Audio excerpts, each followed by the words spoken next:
Bienvenue dans les podcasts Alikama, les podcasts qui font du bien. Une production de Elder Almeida pour Kaizen Santé, avec la participation de Isabelle Ribeiro. Le cresson dont nous allons parler ici est le cresson officinal, encore appelé cresson de fontaine. C'est une plante potagère de la famille des crucifères, tels le chou, le brocoli, la mâche, le navet et le radis.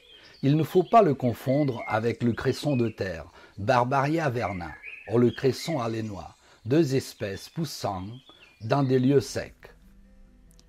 Le cresson de fontaine est une plante vivace qui forme des pousses rampantes au fond de l'eau, puis des tiges creuses qui se dressent hors de l'eau à l'extrémité des rameaux. Le cresson se cultive traditionnellement en fosse remplie d'eau non stagnante, appelée cressonnière, terme attesté depuis 1286. Le mot cresson est apparu dans la langue française en 1130. Il vient du francique cresso, qui signifie rampant. Cette plante est connue depuis la plus haute antiquité. À cette époque, on lui attribuait alors des vertus magiques car elle entrait dans la préparation de filtres d'amour. Xénophon raconte également que les jeunes Perses allaient à la chasse en se contentant d'eau et de pain assaisonné de cresson. Les Romains en faisaient une grande consommation car ils pensaient que cette plante prévenait la calvitie et stimulait l'activité de l'esprit. Hippocrate le conseillait pour aider le corps à se débarrasser des toxines. Le chirurgien Récamier, au XIXe, guérit divers cas de tuberculose en faisant suivre aux malades un régime strict, à savoir 2 bottes de cresson par jour. Nous allons voir que la médecine chinoise, bien avant les recherches modernes, résume une grande partie de ses vertus thérapeutiques. Que nous dit la médecine chinoise? Le cresson se dit en chinois Shi Yang Kai. Il est de saveur douce et de nature fraîche. Il ne contient pas de toxiques. La saveur douce, humecte, reconstitue, harmonise et relâche. La nature fraîche permet de diminuer la chaleur et de disperser le feu. Les méridiens et organes destinataires sont le poumon et la rate. La nature fraîche du cresson permet d'éliminer la chaleur et d'humecter le poumon. Il est dit que le yin du poumon nourrit le yin des reins. Nous savons aussi qu'un lien de contrôle se fait entre l'intestin grêle qui gère l'élimination des liquides et le logiciel poumon. C'est pour cette raison que le cresson est considéré en médecine traditionnelle chinoise comme un diurétique. N'oublions pas que dans le cycle des 5 éléments, le poumon est la mère des reins. En tonifiant le yin du poumon, on aide celui-ci à nourrir le yin des reins, élément de base dans le fonctionnement énergétique de l'organisme. On l'utilise en cas de chaleur dans l'estomac, de dysphagie pouvant entraîner une sensation de bouche sèche ou de soif due à la sécheresse. Comme son lieu d'action est principalement le poumon, c'est un excellent légume à prendre en cas de toux lié à la chaleur ou à la sécheresse des poumons. Nous savons que le poumon et la peau font partie d'un même logiciel organe en médecine chinoise. Le cresson est excellent pour lubrifier et détoxifier la peau. Il est très recommandé en cas de tuberculose, épuisement du yin des reins et du poumon, mais aussi dans certains rhumatismes. En dehors de la médecine traditionnelle chinoise, dans les textes moyenâgeux, Macer Floridus, qui l'appelle nasturtium, indique qu'à l'état frais, cette plante s'applique en cataplasme sur l'anthrax et le furoncle et que son suc est incomparable pour calmer les maux de dents et ralentir la chute des cheveux. Il le définit aussi comme un efficace antalgique contre les douleurs de la rate et de la poitrine, contre les névralgies telles que la sciatique et comme apaisant des maladies dermatologiques et des démangeaisons du cuir chevelu. À l'école de Salerne, on dit « Prenez jus de cresson, frottez-en vos cheveux, ce remède les rend plus forts et plus nombreux, apaise la douleur des dents et des gencives. Dartres farineuses ou vives s'en vont, quand par son suc, avec miel apprêté, on corrige leur âcreté. » Que nous dit la bromatologie? Le cresson présente un taux record de fer et de calcium ainsi que beaucoup de vitamine C. ce qui en fait un aliment de choix pour prévenir l'anémie et le scorbut. Il contient des quantités intéressantes de magnésium et de zinc. Il améliore les défenses immunitaires, protégeant l'organisme contre les infections, les virus et les bactéries. Très riche en caroténoïdes, en lutéine et en zéaxanthine, il protège les yeux et diminue le risque de dégénérescence maculaire. Le cresson possède également des propriétés apéritives, toniques, dépuratives et diurétiques. C'est un draineur de l'estomac et du foie qu'il contribue à désengorger. On le recommande en cas de rétention d'eau, des calculs et des maladies des voies urinaires, d'eczéma, diabète et rétention d'urine. Le cresson est considéré comme le contrepoison de la nicotine.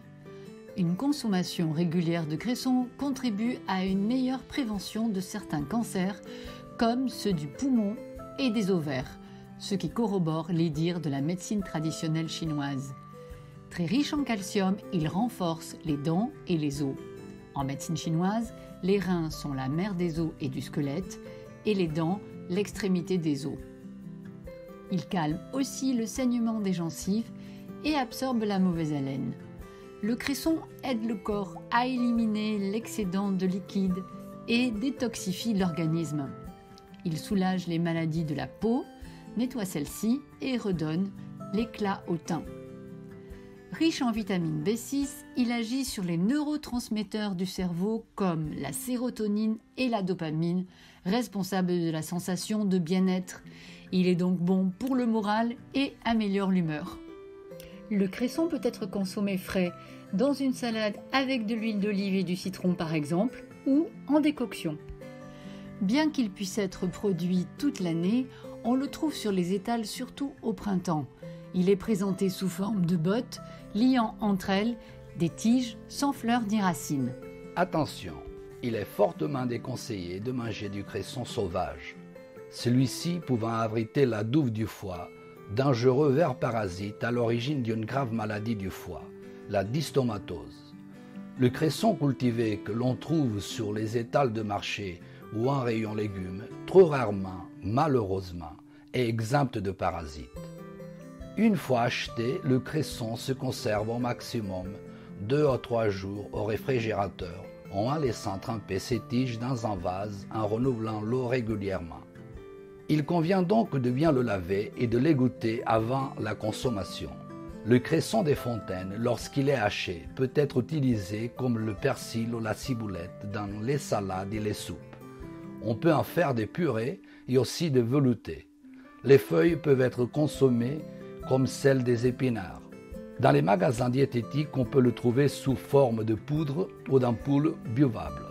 Les huiles essentielles sulfurées de cresson peuvent modifier favorablement les muqueuses du système respiratoire. En médecine traditionnelle chinoise, en cas de dysphagie, sensation de gêne ou blocage ressenti au moment du passage des aliments dans l'œsophage, on peut préparer un potage avec 500 g de cresson et 250 g de côte de porc. En cas de toux avec sécheresse des poumons, on prépare alors un potage avec 500 g de cresson, 50 g de poumons de porc et 18 g d'amandes. Il s'agit là d'un excellent remède de famille connu de tous les Chinois. Il ne faut pas oublier les graines de cresson qui possèdent une très importante richesse nutritionnelle. Ces graines sont donc comestibles. En Inde, on les ajoute à diverses préparations culinaires. En effet, les Indiens leur attribuent plusieurs propriétés médicinales comme un effet diurétique, antidiarrhéique, tonique et aphrodisiaque. Elles seraient aussi efficaces pour combattre le hoquet. Les feuilles fraîches de cresson peuvent être appliquées sur la peau en guise de cataplasme. Il y a toutefois quelques contre-indications. Le cresson est contre-indiqué en médecine chinoise quand on se trouve devant un état de faiblesse, de vide au niveau de la rate et de l'estomac. Cet état peut être à l'origine de douleurs abdominales dont la caractéristique est d'être calmée si on applique du chaud ou sa main au niveau de l'endroit douloureux.